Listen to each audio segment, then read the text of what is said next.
हाँ जी, तो CA intermediate वाले बच्चे सजेस्टेड आंसर बार बार मांग रहे थे सर एफएम के जो सेक्शन बी वाला पार्ट है उसे सॉल्व करा दो आप, क्योंकि सेक्शन ए जो एमसीक्यू वाला पार्ट है मैंने शॉर्ट में और डिटेल में सारा सॉल्व ऑलरेडी करा रखा है। जिन बच्चों ने वो वीडियो नहीं देखी वो देख सकते हैं पूरे। मुझे लगता है अभी तक किसी ने भी सजेस्टेड आंसर एफएम का नहीं डाला है और ये हमारे पास इसका सजेस्टेड आंसर है सेक्शन नंबर बी। किसी ने डाल दिया होगा तो शायद मुझे पता नहीं है, बच्चे मेरे से रिक्वेस्ट नहीं करते अगर किसी ने ऑलरेडी डाल दिया तो ये है सेक्शन नंबर बी। बिल्कुल बढ़िया तरीके से एक एक वर्किंग नोट वगैरह बना के आपको आंसर जो है एकदम बढ़िया तरीके से प्रेजेंट करके किसका आंसर कैसे आएगा क्या नहीं आएगा। जो कमजोर दिल वाले हैं इस वीडियो को ना देखे, जो कि उन्हें लगता है उनका पेपर बढ़िया चला गया, मैं उसमें एडजस्टमेंट बता दूं, बच्चे जो है थोड़ा सा नाराज हो जाए कि सर आपने क्यों बना दी वीडियो, तो ऐसे बच्चे प्लीज आप वीडियो मत ही देखिएगा, सीधा रिजल्ट पे बात करते हैं। लेकिन जो बच्चे चाहते हैं सर सॉल्यूशन पता चल जाता है थोड़ा सा बढ़िया रहता, तो उनके लिए, क्योंकि बहुत सारे बच्चे कमेंट भी कर रहे थे, पर्सनली मुझे मैसेज भी कर रहे थे, तो वीडियो करते हैं शुरू। वीडियो को पक्का लाइक कर दीजिएगा आप, इस वीडियो का तो लाइक टारगेट कम से कम 200 लाइक्स का होना चाहिए। और अगर आप कोई ग्रुप 1 का बच्चे से गलती से देख रहा है, अगर आपको चाहिए कि सर ग्रुप 1 का भी किसी पेपर का सॉल्यूशन लाइए, तो मैं प्लान कर रहा हूं कॉस्ट का, आप मुझे बता देना और किस चीज का मैं लेके आ सकता हूं या फिर कॉस्ट का ही लेकर आऊं। अगर आपको अच्छा लगा, अगर आपको लगे नहीं सर सॉल्यूशन मत लाइए दिमाग खराब हो जाता है, तो वो भी आप कमेंट कर सकते हैं। तो वीडियो करते हैं शुरू, बिना भी टाइम वेस्ट किए जल्दी से करते हैं सर, तो चलिए शुरू करते हैं।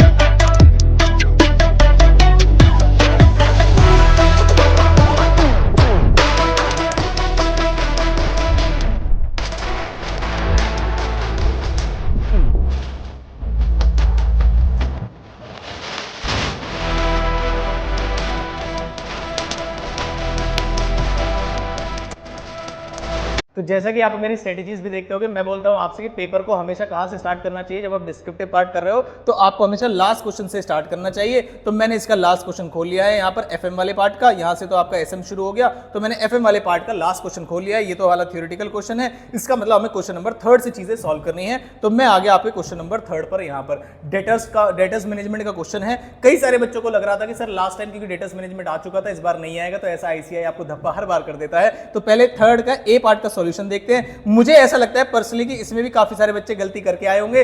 फिर से मैं रिपीट कर दूं, कमजोर दिल वाले बच्चे, डिसअपॉइंट होने वाले बच्चे ना देखे, बच्चे आप मौज करिए, आपका पेपर हो गया। लेकिन जो बच्चे चाहते नहीं सर हमें तो कराइए, कोई दिक्कत वाली बात नहीं, तो वो जरा इस सॉल्यूशन को देखेंगे। तो क्वेश्चन क्या कहता था जल्दी से देख लेते हैं। कह रहे एबी एंटरप्राइज जो है क्या हो गया भाई, चलो एबी एंटरप्राइज एक हार्डवेयर मटेरियल जिसका करंटली जो टर्नओवर है, मतलब जो सेल्स है वो है आपकी 30 लाख की, और all sales are on credit and average collection period 30 days पे है, और अभी जो उनका बैड डेट्स परसेंटेज है वो 0 है। मुझे लगता है क्वेश्चन बड़ा मुश्किल था।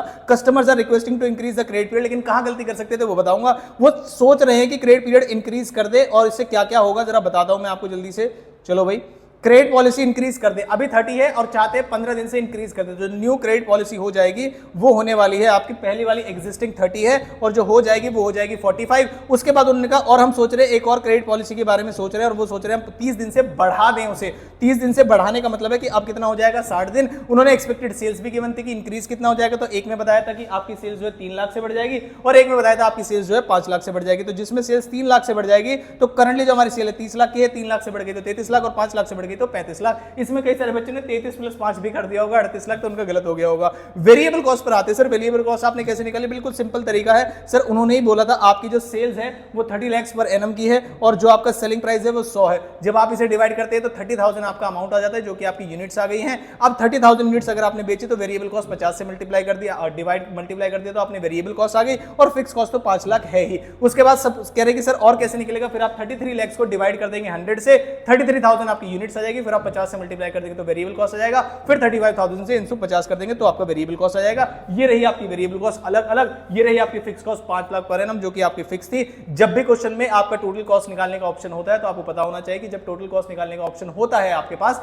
तब आप जो फाइनेंसिंग कॉस्ट निकालते हैं वो टोटल कॉस्ट के बेसिस पे ही निकालना चाहिए। बेड डेट्स एग्जिस्टिंग में कुछ नहीं थे, और उसके बाद जो उन्होंने कहा प्रपोज पॉलिसी में 1% और 3.5% हो जाएंगे। तो 1% जो हमारी सेल्स है उस फिगर का ले लेंगे, 3.5% भी हम अपनी सेल्स वाली फिगर का ही लेंगे। तो हमने 1% ले लिया 33 लाख रुपए का, और उस पे वहां पर हमने कितने परसेंट था 3.5% निकाला, तो बेड डेट्स आ गए हमारे 33,000 और 1,22,500 के। उसके बाद फाइनेंसिंग कॉस्ट की बात करते हैं। यहां पर काफी सारे बच्चे गलती करके आए होंगे, और जो पॉइंट जहां पर ये क्वेश्चन गलत किया होगा बच्चों ने, वो मुझे लगता है क्रेडिटर्स वाला पॉइंट वो गलत करके आए होंगे 110%। अदरवाइज तो क्वेश्चन में कोई दिक्कत वाली बात ही नहीं थी। देखिए क्या कहता है, सर फाइनेंसिंग कॉस्ट बताओ पहले। फाइनेंसिंग कॉस्ट बिल्कुल सिंपल है, करंट पॉलिसी में हमारे variable cost plus fix cost मिला के 20 लाख रुपए है, multiplied by credit period 30 days और 20% का हमारा फाइनेंसिंग कॉस्ट थी, तो हमने 20 lakh into 30 days multiplied by 20% कर दिया। ऐसे जब हमने वेरिएबल कॉस्ट निकाली तो वेरिएबल कॉस्ट हमारी कितनी है 21,50,000 और 22,50,000। इस 21,22,50,000 को हमने यहां पर लिख दिया।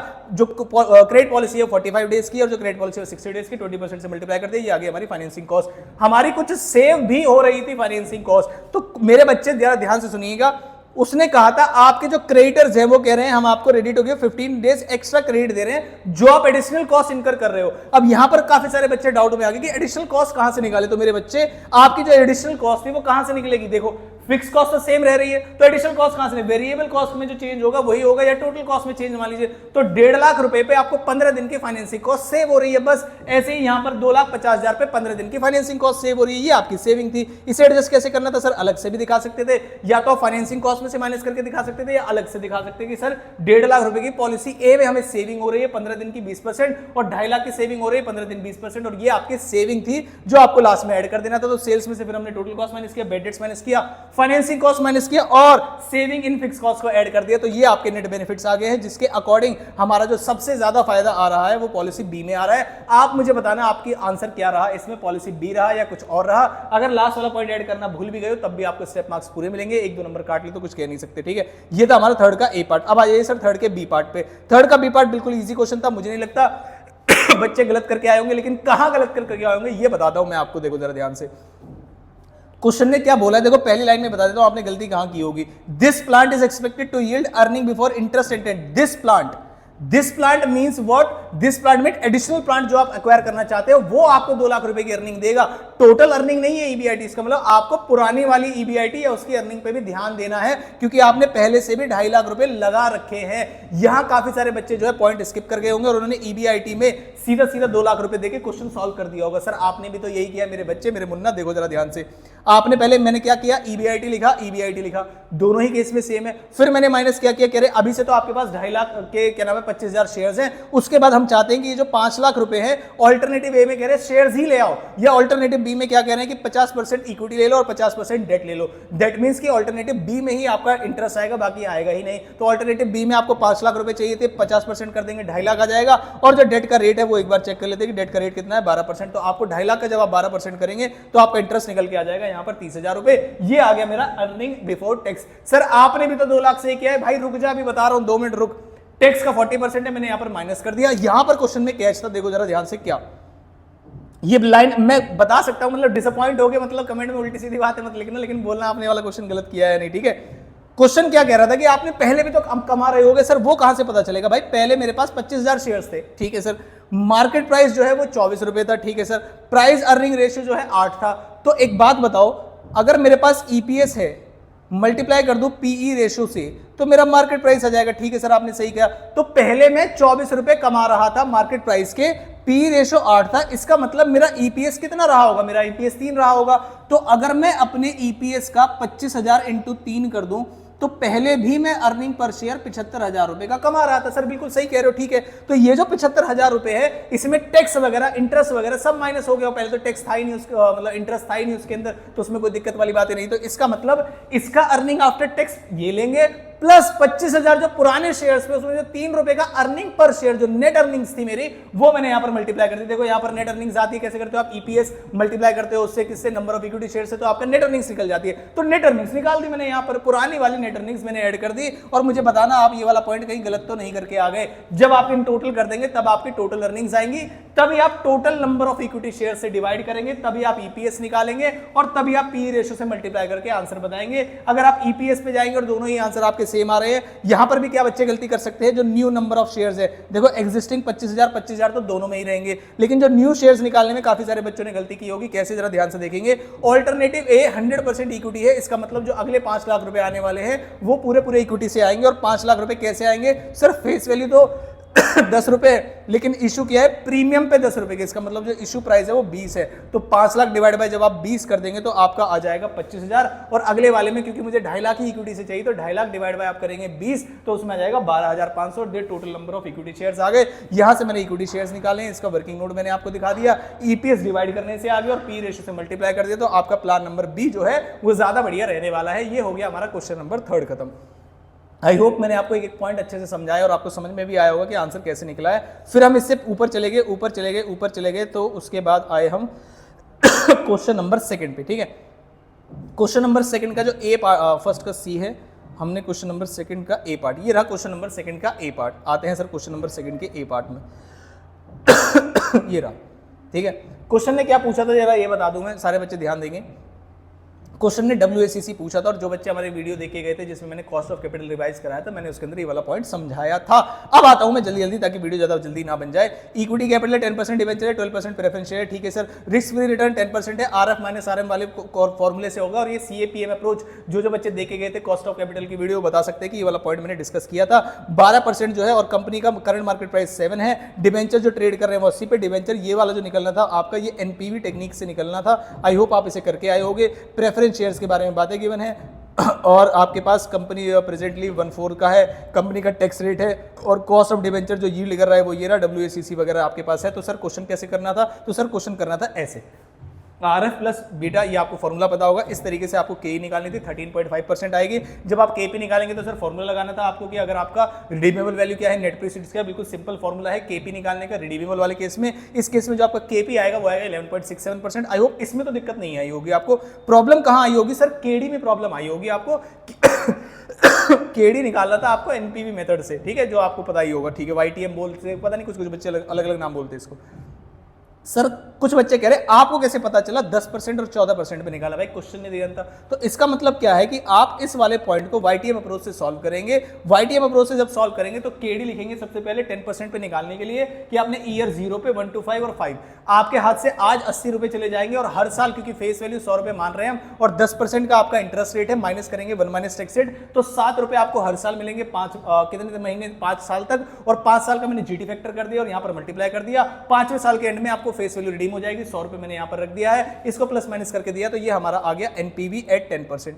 सेम हमने ऐसे ही किया 14% पे, क्योंकि उसके प्रेजेंट वैल्यू फैक्टर्स गिवन थे। यहां पर जो NPV आया वो नेगेटिव में आया। अब बाय दिस टेक्निक जिससे हम IRR निकालते हैं, इससे हम KD निकालेंगे, lower rate plus NPV at lower rate, NPV at lower rate minus NPV at higher rate, इस तरीके से करके जो इसका आंसर आने वाला है वो आने वाला है 12.71%। बिल्कुल सही बात है सर। किस पे निकाला था, देखो डिवेंचर पे बोलते ना, यील्ड टू मैच्योरिटी अप्रोच से निकालना है, और उसके बाद मार्केट वैल्यू वेट से निकालते हैं। सर मार्केट वैल्यू कैसे निकालेंगे मैं बताता हूं आपको। देखो 50 लाख को 10 से डिवाइड कर दो, मल्टीप्लाई कर दो, नंबर ऑफ जो मार्केट प्राइस है इसका 70 से, कहां है इसका मार्केट प्राइस, ये रहा 70, ठीक है सर। उसके बाद डिबेंचर्स पे क्या करेंगे सर, डिबेंचर्स लिखिए 40 लाख डिवाइड कर दीजिए 100 से, मल्टीप्लाई कर दीजिए उसके मार्केट प्राइस से, और प्रेफरेंस को भी इसी तरीके से करेंगे। तो ये मैंने कैलकुलेशन यहां पर दिखा रखी है, ये इनकी फेस वैल्यूज है जिससे मैंने इसको डिवाइड किया है, और ये इनके मार्केट प्राइस है जिससे मैंने मल्टीप्लाई किया, तो इससे इसकी मार्केट वैल्यू आ जाएगी। इसी मार्केट वैल्यू के बेस पे आप वेट निकालेंगे, कॉस्ट मैंने पहले निकाल दिया, जो आंसर आने वाला है वो आने वाला है आपका 13.385%। और ये जो आंसर है ये अप्रॉक्स करके मान लीजिएगा, कुछ बच्चों का थोड़ा सा ज्यादा है, थोड़ा सा कम आ सकता है, जो भी उन्होंने प्रेजेंट वैल्यू फैक्टर लिया था उसके बेसिस पे थोड़ा सा डिफरेंशिएट कर सकता है, तो नाराज ना हो। तो ये था मेरा क्वेश्चन आंसर नंबर कौन सा, सेकंड का ए। अब आता हूं सेकंड के बी वाले आंसर पे, थर्ड था, मैंने कौन सा क्वेश्चन स्किप कर दिया मैंने थर्ड का सेकंड का ए बता दिया, तो कौन सा क्वेश्चन सॉल्व नहीं किया मैंने। अच्छा, इसमें जो बी वाला पार्ट था ना वो थ्योरी था, मैं टेंशन में आ गया, मैंने कौन सा क्वेश्चन सॉल्व नहीं किया। ठीक है सर, तो अब हमने क्वेश्चन नंबर थर्ड पूरा देख लिया है, हमने क्वेश्चन नंबर सेकंड पूरा देख लिया है। अब बारी आई क्वेश्चन नंबर फर्स्ट के, मोस्ट अवेटेड क्वेश्चन, उसको मैं उल्टे तरीके से ही सॉल्व करूंगा। पहले आपको बताऊंगा फर्स्ट का सी पार्ट, तो आ जाइए सर फर्स्ट के सी पार्ट पर।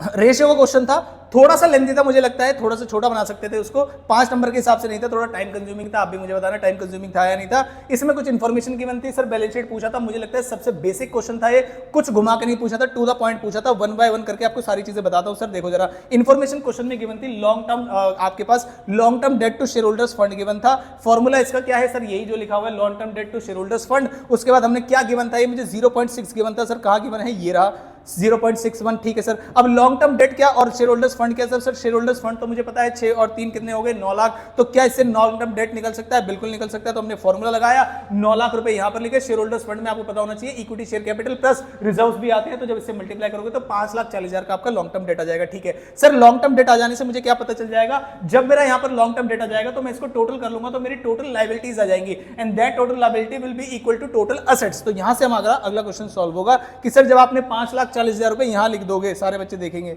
अरे भाई फोन मत किया करो यार, तुम मैसेज किया करो बस।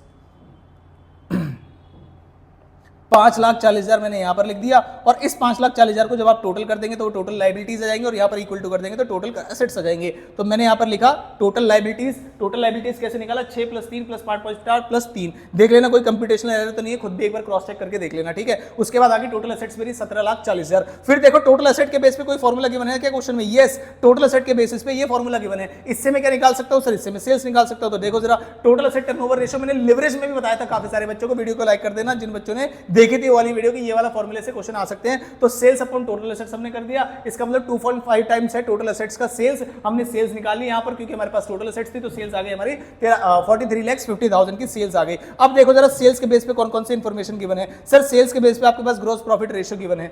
अरे भाई इतना फोन मत किया करो तुम नालायक हो। सेल्स के बेसिस पे आपके पास क्या गिवन है? सेल्स के बेसिस पे आपके पास 25% ऑन सेल्स। इसका मतलब मैं ग्रॉस प्रॉफिट यहां से कॉस्ट ऑफ गुड्स सोल्ड निकाल सकता हूं। तो ग्रॉस प्रॉफिट कैसे निकालेंगे? 25% ऑफ सेल्स है, कॉस्ट ऑफ गुड्स सोल्ड निकालना है, तो सेल्स में से ग्रॉस प्रॉफिट माइनस कर दीजिए। सेल्स आपके पास है, ग्रॉस प्रॉफिट आपने 25% करके निकाली, तो आपकी कॉस्ट ऑफ गुड्स सोल्ड आ गई। अब देखो कॉस्ट ऑफ गुड्स सोल्ड के ऊपर कौन कौन से फॉर्मूले गिवन है सर? सबसे पहला इन्वेंटरी टर्नओवर रेशियो, और खुद ही लिखा है based on cost of goods sold, 7.5 times है। यहां से आप इन्वेंटरी निकाल सकते हो। तो सर इन्वेंटरी निकल गई मेरी 4,35,000 रुपए की। फिर आ जाए करंट असेट और करंट लायबिलिटीज पे। करंट रेशियो मुझे गिवन था 2.9, current asset divide by current liabilities कर दूंगा। तो सर क्या मुझे करंट लायबिलिटीज पहले से पता है? जरा आगे चेक करते हैं। सर करंट लायबिलिटीज तो मुझे क्वेश्चन में पता नहीं है, फिर कैसे करेंगे? भाई पता है आपको, करंट लायबिलिटीज ये रही 3 लाख रुपए की। इससे आप पहुंच जाएंगे करंट असेट्स पे। तो जब ये फॉर्मूला लगाया आपने, तो करंट लायबिलिटी आपको 3 लाख की पता थी, करंट असेट्स पे आप पहुंच गए। उसके बाद आपको डेटर कलेक्शन पीरियड के बनते, डेटर कलेक्शन पीरियड से आपने निकाल लिया क्या? डेटर्स निकाल लिया। अब देखो जरा ध्यान से, सारे बच्चे ध्यान से देंगे। मुझे इन्वेंट्री मिल चुकी थी, मुझे डेटर्स मिल चुके थे, मेरे पास टोटल भी था इसका, मेरे पास फिक्स एसेट्स भी नहीं थे लेकिन अभी टोटल था। तो सर डेटर कलेक्शन पीरियड दिया। अब मैंने कहा टोटल करंट एसेट कैसे निकालते हैं भाई? Inventory plus debtors plus cash. Total current asset कितने हैं? ये मैं current asset divide by current liabilities वाले फॉर्मूले से निकाल चुका हूं। इन्वेंट्री मेरे पास है, डेटर्स मैंने निकाल लिए हैं, तो कैश जो बैलेंस बचा वो कैश का बचा, और कैश आ गया 72,500। अब देखो जरा क्या होगा। अब मैं इन तीनों को, मुझे तीनों के बैलेंसेस पता चल गए हैं, ये भी बैलेंसिंग फिगर से पता चला। अब मुझे क्या करना है? टोटल एसेट्स को मुझे ऐड कर देना है, इसमें से माइनस कर दूंगा सारी टोटल करंट एसेट्स। तो क्या आ जाएगा मेरे पास? Fix assets. तो ऑलमोस्ट सारी अमाउंट आपको पता चल गई है, और ये आ गया आपका 8,70,000 रुपए की आपकी फिक्स एसेट्स आने वाली है। क्रॉस चेक करके मुझे बताना आपके कितने आंसर सही थे, ठीक है सर। आगे चलिए, आगे चले हम। आगे हमें पता चला कौन सा वाला क्वेश्चन? आगे हमें पता चला बी वाला पार्ट। इसमें बहुत ज्यादा दिक्कतें नहीं थी, ये सिंपल क्वेश्चन है। ऐसे स्टडी मेड में भी क्वेश्चन हमने सुपर 40 में भी दिया था, तो कोई दिक्कत वाली बात नहीं है। मैंने माइक तो ऑन किया है ना? हाँ ठीक है। फर्स्ट का सी मैंने बता दिया आपको। अब सर फटाफट से फर्स्ट के बी पे आ जाइए, और सच बात बताऊं तो आप फर्स्ट के ए पे आना, पहले सेल्स निकलवा के बताना, तब मजा आएगा। मैंने कहा बताता हूं, रुक जाओ। पहले आ गए हम आंसर नंबर बी पे। आंसर नंबर बी पे आए। आंसर नंबर बी क्या कहता है सर? पहले फॉर्मूला लगा दो, आपके पास कौन कौन से हैं, पहले होल्डिंग पीरियड्स ये देख लो। सर आपके पास करंट असेट्स वाला रिसीवेबल मैनेजमेंट का है, रॉ मटेरियल वाला है, और आपके पास क्रेडिटर वाला भी है। इसका मतलब आपके पास कौन सा नहीं है? आपके पास फिनिश गुड्स वाला नहीं है, आपके पास WIP वाला नहीं है। तो मैंने कहा कैसे निकालेंगे? फॉर्मूले से। WIP का होल्डिंग पीरियड अगर आपको निकालना है तो average stock of WIP divide by production cost. Production cost आपने यहां पर लिखी, 360 डेज से मल्टीप्लाई किया, तो ये जो आंसर आया आपका, ये आया 22 डेज। ऐसे ही आप फिनिश गुड्स होल्डिंग पीरियड जब आप निकालेंगे तो नीचे ऊपर लिखा था प्रोडक्शन कॉस्ट, और यहां पर आएगी कॉस्ट ऑफ गुड्स सोल्ड। यहां पर इस तरीके से जब आप आंसर निकालेंगे तो आपका आंसर आए 60 डेज। अब मेरे पास सारी चीजें अवेलेबल है। मेरे पास रॉ मटेरियल क्वेश्चन में गिवन था, WIP मैंने यहां से निकाला था, फिनिश गुड्स भी मैंने यहां से निकाला था, डेटर्स मुझे क्वेश्चन में गिवन था, क्रेडिटर्स मुझे क्वेश्चन में गिवन था। इस तरीके से जाऊंगा तो मेरे पास नेट ऑपरेटिंग साइकिल आ जाएगी, और नेट ऑपरेटिंग साइकिल को डिवाइड कर दूंगा 360 divide by net operating cycle, तो number of operating cycle year आ जाएंगे। तो ये मेरे पास नंबर ऑफ ऑपरेटिंग साइकिल 3 आ गए। अब आपको चाहिए वर्किंग कैपिटल रिक्वायरमेंट कितनी है? तो सर आपके टोटल ऑपरेटिंग एक्सपेंसेस में से नंबर ऑफ ऑपरेटिंग साइकिल को डिवाइड कर देंगे तो आपके आंसर आ जाएगा। हो सकता है कुछ बच्चों ने यहां पर गलती हो, ऐसा मुझे उम्मीद कर लगती है। आप बताना जरा, कॉस्ट ऑफ गुड्स सोल्ड में एडमिनिस्ट्रेशन एक्सपेंस जब ऐड कर देते हैं तो आपके ऑपरेटिंग एक्सपेंस आ जाते हैं। शायद ये बात आपको पता होगी, और जब आप इसे सॉल्व करेंगे तो आंसर आ जाएगा 6,25,000। कोई भी आंसर डिफर कर सकता है, मैं उससे मना नहीं करना, आप अपना ओपिनियन रख सकते हैं। मेरे हिसाब से आंसर ठीक है। हाँ कोई कैलकुलेशन एरर हो तो आप चेक कर सकते हैं उसको, प्लस माइनस की, उसकी बातें नहीं करते हैं। अब आते हैं सर मोस्ट अवेटेड क्वेश्चन पे। मोस्ट अवेटेड क्वेश्चन है सेक्शन नंबर बी, ठीक है sir. Sorry question number A, इस क्वेश्चन में पूछा था सर कंट्रीब्यूशन निकालिए दोनों का, मार्जिन ऑफ सेफ्टी निकालिए दोनों का और सेल्स निकालिए दोनों की। देखो जरा ध्यान से मैंने कहा सबसे पहले मेरे मुझे ये बात बताओ, क्या मैंने आपको जब लेवरेज वाला चैप्टर रिवाइज कराया था 22 से 28 मिनट में, क्या मैंने उसके अंदर ये क्वेश्चन आपको दिखाया था कि सर जिस क्वेश्चन में लेवरेजेस वगैरह गिवन हो और आपको इंटरेस्ट गिवन हो तो आप सबसे पहले फाइनेंशियल लेवरेज से जाएंगे। तो जब आप फाइनेंशियल लेवरेज से जाएंगे, मैंने एन लिमिटेड से गया तो ईबीआई, आपको फाइनेंशियल लेवरेज का फॉर्मूला पता है ईबीआईटी डिवाइड बाय ईबीटी, उसको मैंने एक्सपेंड करके लिख दिया, तो EBIT divide by EBIT minus interest. Interest मुझे क्वेश्चन में पता है सर, इंटरेस्ट कहां पता है क्वेश्चन में, 5 लाख का 10% 50,000। जब मैं इधर उधर करूंगा तो मेरा ईबीआईटी आ जाएगा कितने का, ईबीआईटी आ जाएगा 1 लाख का। और सेम ऐसे अगली कंपनी में भी करूंगा सी लिमिटेड में, तो मेरा ईबीआईटी आ जाएगा 1,68,000 का, इसमें कुछ भी चेंज नहीं है। ठीक है सर, अब आ जाइए ऑपरेटिंग लेवरेज कैसे निकालेंगे। तो सर ऑपरेटिंग लेवरेज का फॉर्मूला क्या होता है, वैसे तो होता है कंट्रीब्यूशन अपॉन ईबीआईटी, लेकिन क्योंकि मुझे दोनों लेवरेजेस गिवन है तो मैं डिवाइड करके निकाल सकता हूं, तो मैंने दोनों लेवरेजेस में से डिवाइड करके निकाल दिया। ऑपरेटिंग कंबाइंड लेवरेज को फाइनेंशियल लेवरेज से डिवाइड कर दिया, क्योंकि मल्टीप्लाई करके कंबाइंड लेवरेज आता है, सभी बच्चों को पता होगा। फिर मैंने उसी ऑपरेटिंग लेवरेज का इस्तेमाल करके यहां से क्या निकाला, मेरे पास ऑपरेटिंग लेवरेज है ईबीआईटी है, तो मैंने इस्तेमाल किया, तो उससे क्या निकाला, दोनों कंपनी की मैंने क्या निकाली,